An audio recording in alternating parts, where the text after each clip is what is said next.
Okay, hello friends and neighbors, it's DK at Mr. V Amps, and I'm going to build Weber Kit 5E8A. It's built based on an old 50's amp with two 12-inch speakers in it, and we're going to try to have some fun building it. So I'm going to start with the board. I can do these in any order I want, but I'm going to start here. So anyway, our diagram here is usually pretty good, and I need to make a copy of the diagram with our parts. So we've got four large 16 microfarad capacitors that should be in our bag of things. We'll start there. Probably want to warm up the soldering iron.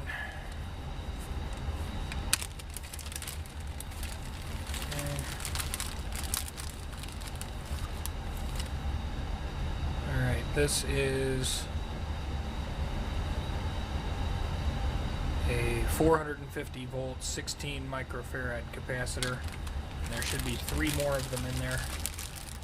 There is also a 100 microfarad, I think 150 volt capacitor that looks like it's the same size, so check your capacitor markings, don't mix it up.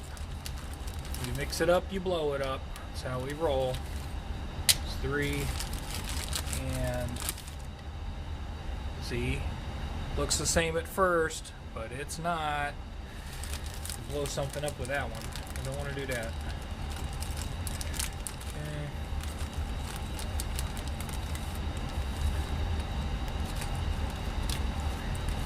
And modern capacitors are so much smaller than vintage capacitors anyway. Okay, so the pluses go down, right? Pluses go down, and there are some little wires that go down underneath the board, so we need to observe that. So I'm going to put those in. Okay, so tried to make it resemble the picture, put everything where it shows in the picture, got the positives going the right direction, and observing the connections on the back of the board. I just used the leads from the excess leads from the components, did a little J-hook here. I was able to stretch it all the way across the run over here. And now I'm going to go and we're going to add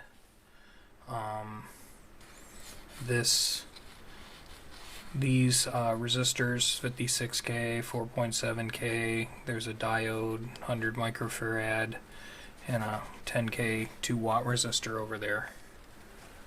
So we're going to add this and those.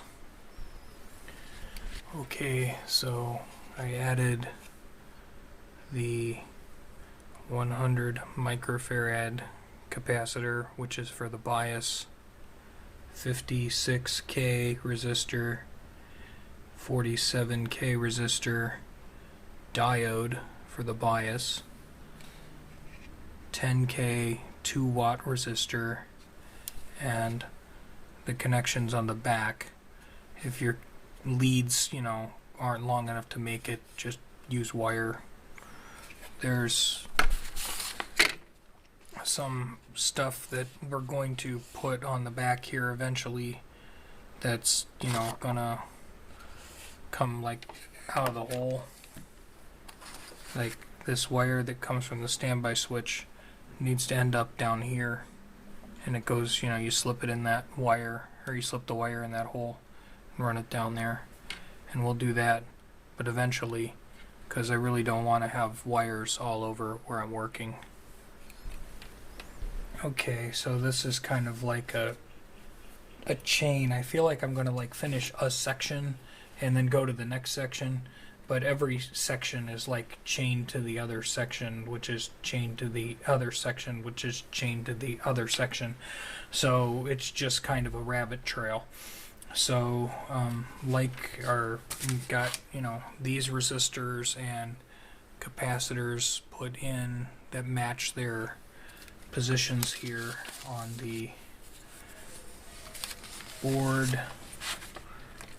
1.5, 56K, 56K, 1 meg, 1.5K.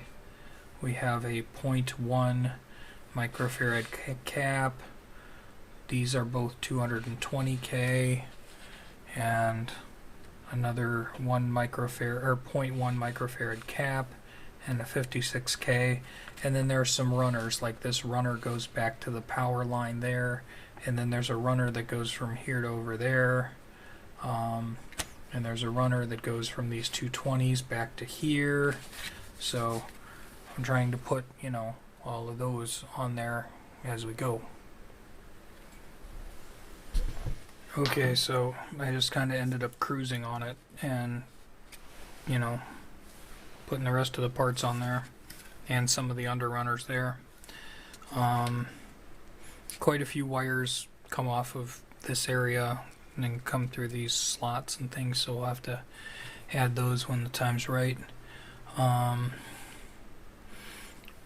The 8 microfarad, 25 microfarad, and 250 microfarad, they didn't mark the polarity on them, but since the other end of them is going to ground, positive is this way, same as it is for the ones down here. Yeah, I think that's okay. Now, I figure I'll start with some hardware stuff. This model amp could be dual rectifier, and by default they want to send you a solid state replacement for a tube rectifier. But if you're a weirdo like me and like more glowing vacuum tubes, okay, as I was saying before, we have the 5U4 rectifiers. We have 2 of them, and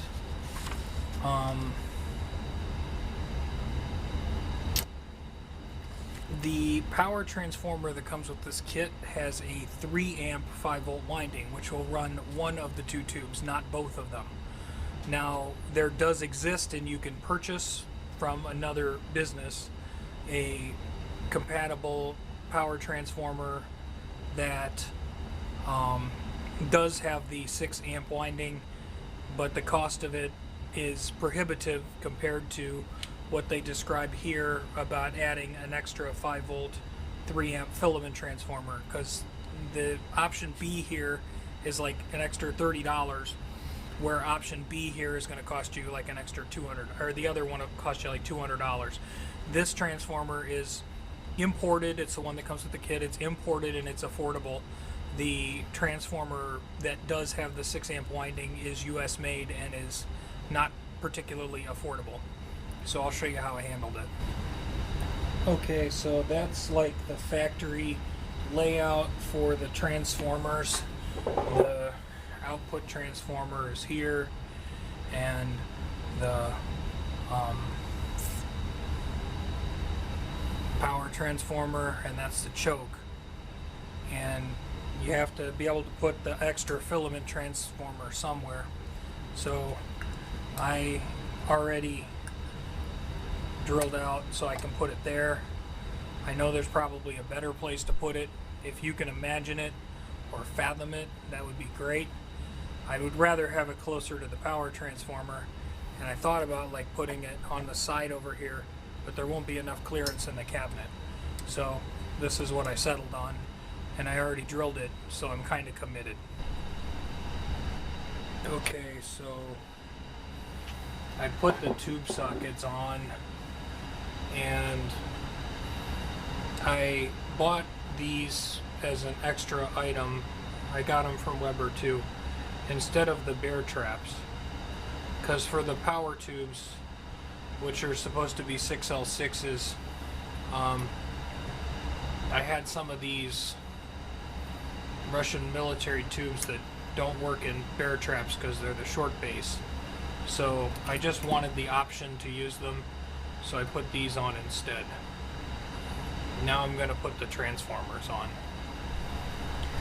Okay, so I installed all of the transformers on there, and They're nice and heavy, but they're there. And then I started wiring filaments, so I did the stuff for the rectifiers, and my high voltage that's going to go to the standby is going to be on this wire.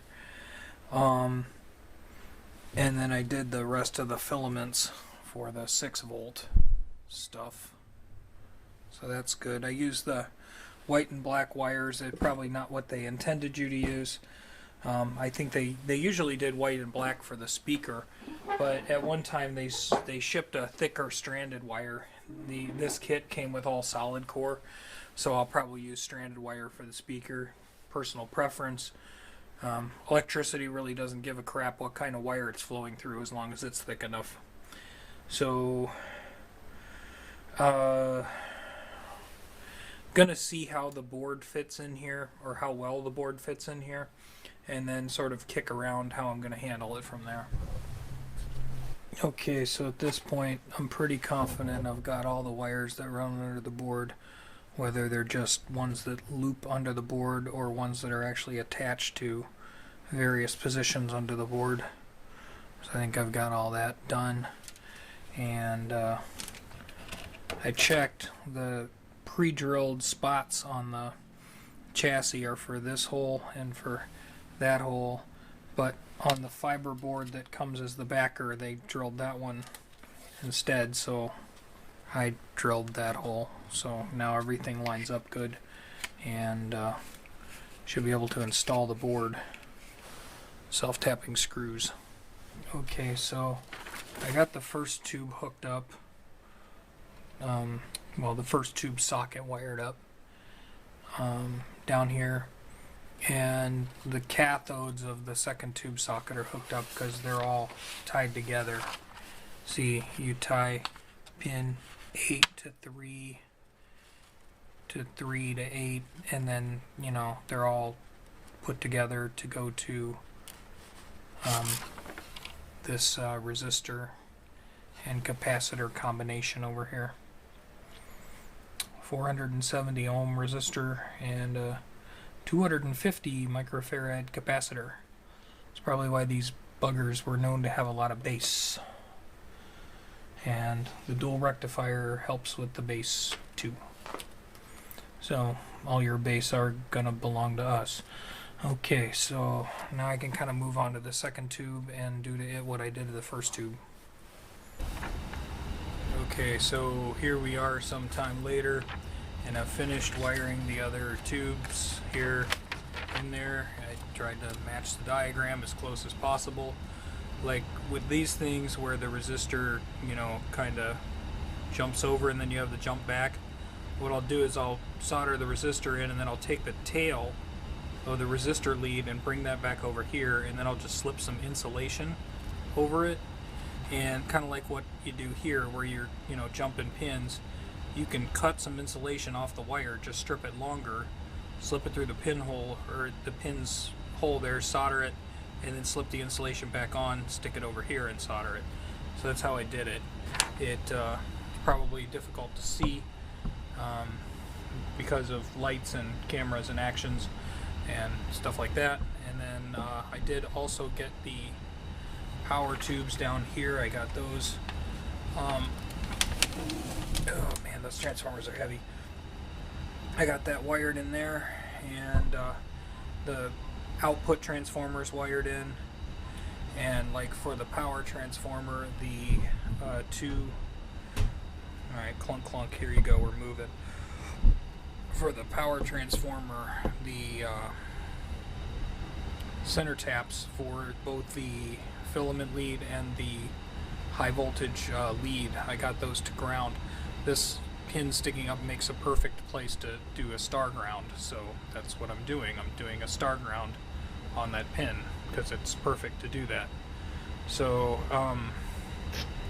that's most of the bottom end. There's still a little bit more to do. I've got to get that. That goes to the speaker jack when it's time to put that in, which would be for the output transformer, which I've already wired the primary half of the output transformer.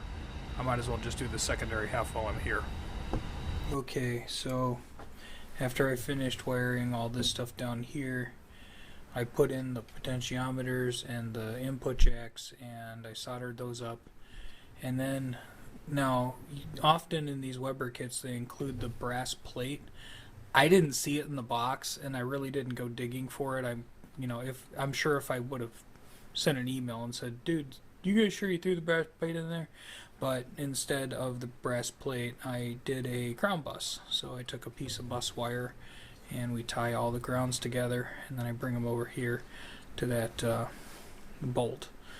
And then I took the grounds that I had to put on the diagram. 1, 2, 3, 4. Those are all tied where they go. And then I've done the input jacks according to the picture there. And they all look pretty close to the picture, except I didn't flip the orientation the way they did it. I oriented them a little different, but electrically it all matches. So that's cool, and now I can start soldering things to the pots up here. Okay, so I've got all the pots wired, and I'm generally pleased with the way that went. The way the wires are snaked around and everything, they're kind of nice. They're out of the way, and we look like the picture almost, but if you see every one of these, they drew the capacitor to the left of the pot, despite the fact that on the base pot the capacitor connects to the right leg, so they probably just drew this for clarity so it didn't get in the way of that. So that's that one. So those are in there. And with this bus topology or whatever, it's probably easiest for me to ground the capacitors back to the back of the potentiometers. These pots take solder just fine. And then for the legs on the pots that you want to ground, I usually just take a little piece of lead and use that rather than trying to bend that down to reach and touch. I think once we do some power supply stuff, we're going to be able to kick the tires and light the fires. Okay, so I finished hooking up the power stuff and the cord. I've got the ground wire down there. Got, the hot lead is going to the fuse and then to the switch, which I know right now the internet's going to have a hissy fit over that, because they like when you put the fuse after the switch. But with what we've got, I've got to get power to that extra 5-volt transformer, and that's the full length of the lead. And I had to put the common lead from the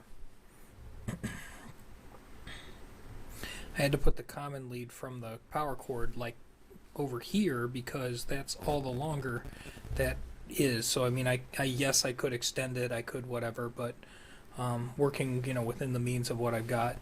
The ground switch here does nothing, so that's just hanging there looking cute. Yeah, capacitor on the standby switch the way that is outlined in the diagram.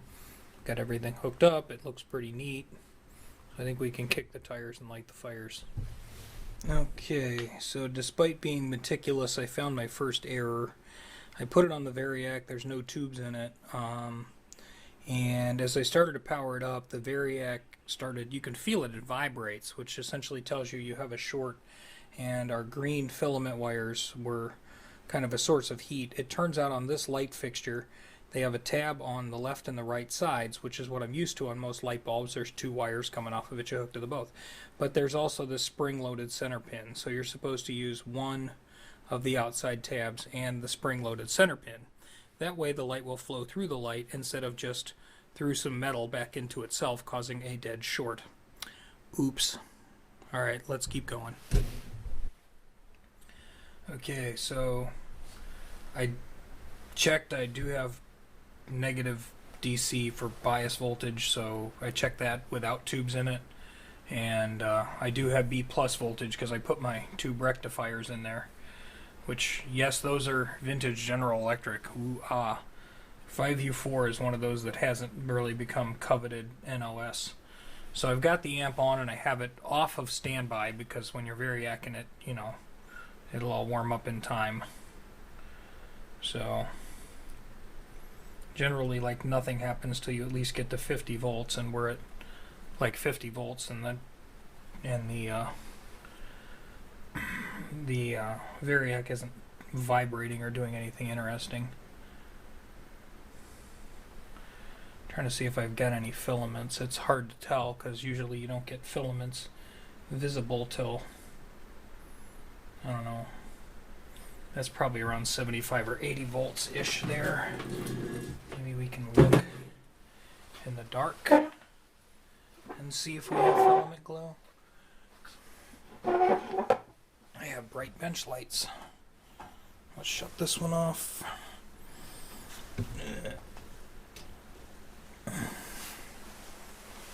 Maybe that one.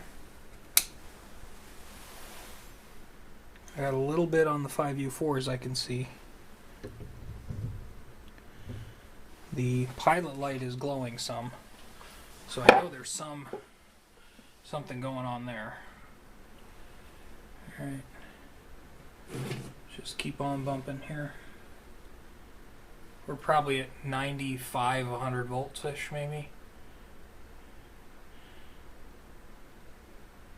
Okay, yeah, I see the glow in the preamp tubes now. And I see the filament glow in these boys. So, with about 100 volts, this amp should actually work. I did plug my bench speaker in. I'm gonna try and turn up a volume here. I don't hear squat. Just make sure our bass and treble and presence are turned up.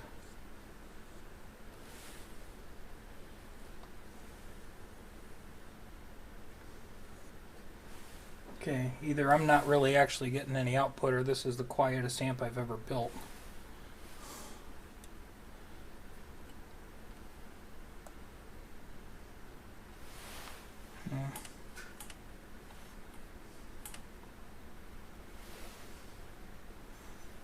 Might need a little more voltage to get going.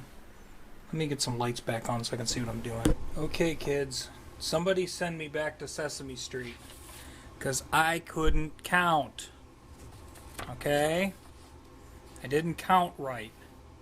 On your power tubes, pin number 8 is grounded. Pin number 8 is grounded. And pin number 1, which is next to it, is not connected. I dyslexified and flipped the diagram like inverse mentally and grounded pin 1, which doesn't do anything. Thus, no current could flow through the power tubes. Thus, silent amplifier. Now, very sensitive, very loud amplifier. So that's input number 1. This is the normal channel, if you will. Input number 2. And that's with just a teeny bit of volume. The amp's nice and quiet when the volume's at 0. Now let's try the bright channel, just with a little bit of volume. Bright.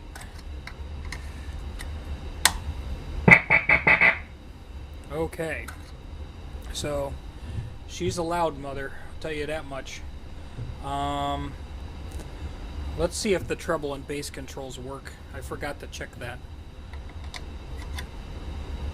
By the way, there is high voltage in here, and the capacitors do remember their charge. So if you accidentally do something stupid, like, I don't know, touch a hot pin while the capacitors are still charged, it will give you a little zap, depending on how much charge is left in them. Don't ask me how I know. Okay, so it's probably too loud. Let me just get a little buzz. There we go. So bass at 0, bass at max. Yes, that works. Treble at 0. Yeah, that definitely works. Treble at max.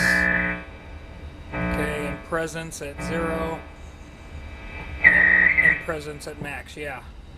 Presence is like super treble. Alright, so yeah, everything, all the functions are working.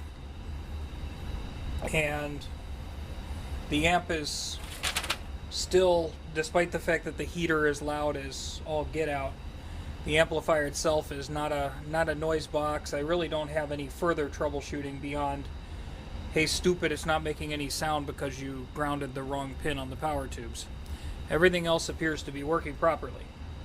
And it's hot and noisy, so I guess now I can wire the speakers in the cabinet and finish putting it together. And then say hooray. Yeah.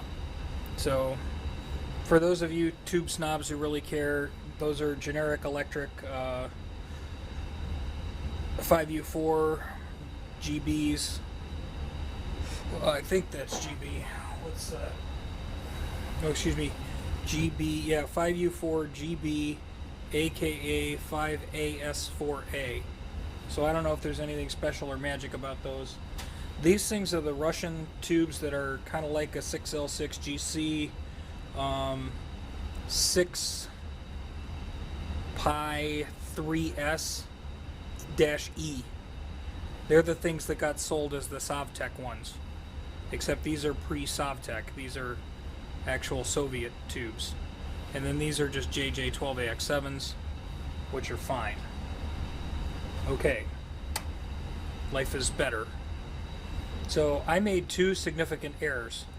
A, I shorted the light fixture, which they even drew it on the diagram.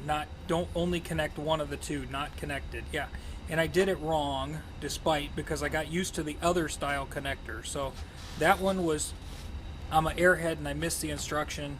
And this debacle over here was, again, an error because I missed the instruction. So, color me silly.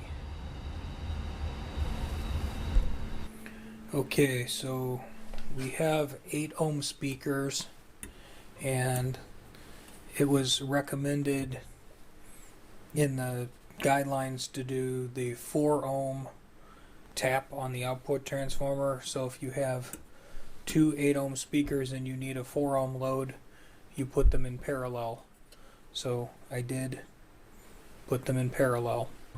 Now the other thing I noticed while I was here is that there's not really any shielding on the cabinet back, so the chassis is, instead of being all 8 sides metal, it's 7 sides metal and an open side. It probably won't make a hill of beans in terms of noise, but they used to shield the old ones, so let's shield this one. Okay, so aluminum or aluminium tape makes a shield. No, it's not duct tape. Okay, so I bolted the chassis into the cabinet, and I got a light here to help out. The cover for the speaker magnet is very, very close to the chassis. No, it's not touching, but it made me nervous for a minute. Alright, I think we're about ready to roll. Okay, so it's alive. So the first thing that, my first comment, which I hope this thing can even hear me because I had to adjust the volumes. The first thing I see here, or hear here, is that the noise floor is really, really low, and this amp is really, really loud. Like, we're talking, we're one number off of 0, and we're already loud.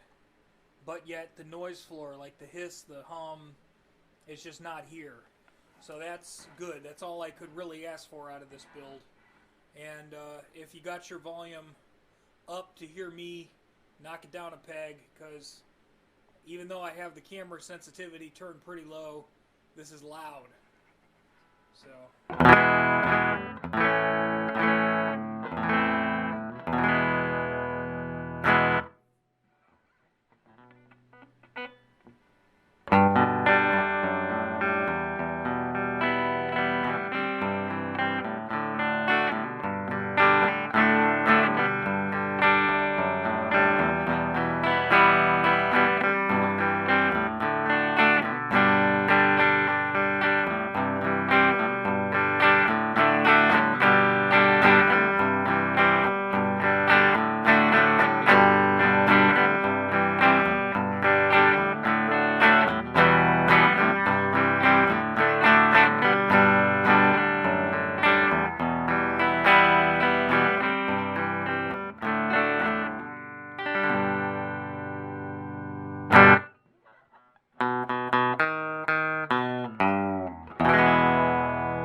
maybe I should just give this the beans.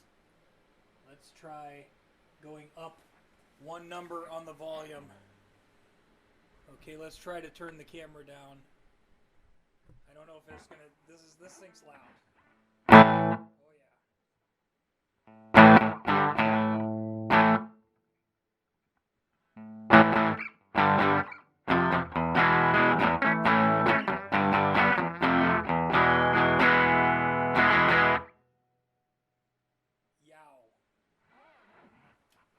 Yeah, I don't know if the camera can handle that, but let me tell you something.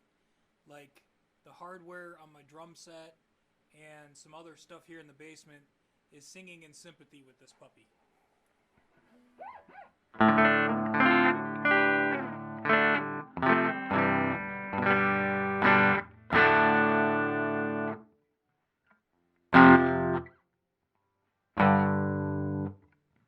Okay, I guess I should try the bright channel.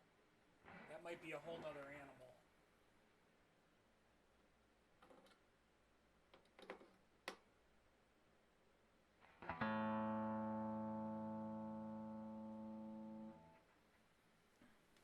Okay, so this channel should be way brighter. And it is.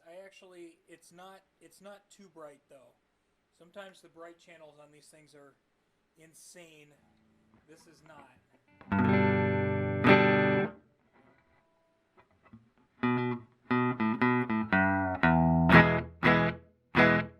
Cool. So yeah, it's working. It's good. Happy days.